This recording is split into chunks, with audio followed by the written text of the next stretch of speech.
Hello everyone, and welcome to Chudology 101. I'm Professor Copson.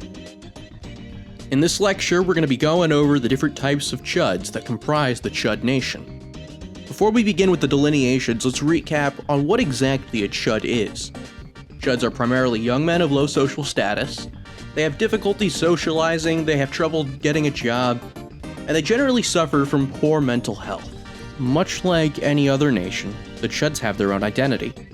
Their primary mode of art is the soy jack, and they tend to go on raids. Starting with our first subgroup, we have the political Chud. Now, the political views of any specific Chud don't really matter in the grand scheme of things. Political Chuds can range from Ron Paul libertarians to Maoists to neon Yazis, and despite this, they're all able to tolerate each other quite well.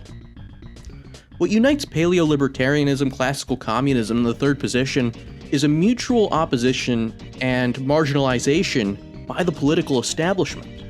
Since Chuds are prone to out-of-the-box thinking and are already socially disaffected, it becomes a sort of funnel into the economic and cultural fringes of ideological thought. This is, of course, carving out an exception for the cultural far left, the neoliberals or the quote-unquote progressives, who, together with the neoconservatives, make up the post-war liberal establishment. Now, a solid amount of Chuds you meet are intensely ideological, believing in radical change to ultimately achieve a better future.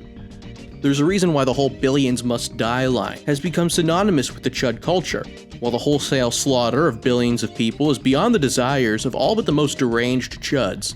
The Chuds do have a point when they talk about the problems of modern society, and their desire to rebel against it. Just like how Chuds tend to think in ways that conflict with the norms of our modern liberal society, many Chuds grow resentful of how difficult it is to just socialize in general. This leads them to worsen dating prospects and a feeling of helplessness and worthlessness in themselves. Deviating from the classical woman-hating incel, the Chudcel finds himself able to bury his feelings about women. Chudcels find the Chud community during their digital treks through various forums online, and settle within Chud territory as they come to look for a source of camaraderie and an outlet to vent their frustrations with the modern world. Chudcels typically don't wade into politics, and are by far the most diverse subset of the Chud community. If I were to estimate right now, something like 70% of all Chudcels would be of either African American or South Asian heritage. Chudcels also easily consume the most pornography per capita of any Chud, as pornography serves as a useful tool to numb their sexual desires, forget about a lot of the more difficult aspects of loneliness. Chudcels even tend to develop a drug-like dependence on pornography, specifically because it's easy to access, it requires no social skills, it's completely private so they don't get judged, and it serves as an outlet for their most intimate desires. On the outside, Chudcels are difficult to tell apart from the other types of Chuds, as one, nobody wants to admit their aversion online, and two, hardly anyone asks or cares about the sex lives of their fellow Chuds. Chudcels don't hate women like radical incels, they just feel unloved and don't have the opportunities or stability necessary to help themselves at the present moment. But what if someone is doing just fine right now, and they just so happen to enjoy the shardy and all the gemeralds that are produced by the soy sphere? Well, if that's the case, then you're looking at an ironic Chud.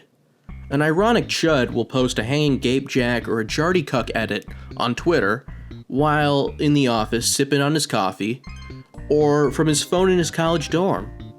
In real life, the ironic Chud presents as a normal, well-adjusted person because he is one. There's nothing more than that. And ironic Chuds will only engage with the soy sphere for their own entertainment, because very few places online truly have the freedom of expression that is offered by the soy sphere. Finally, we have the mental Chuds. Now, mental Chuds suffer from some kind of moderate to severe autism, schizophrenia, psychosis, or some other psychological condition that severely impairs their ability to function in society. They share significant overlap with the Chudcel and political Chud communities, But unlike them, the layers of irony run very thin with these guys, so to speak.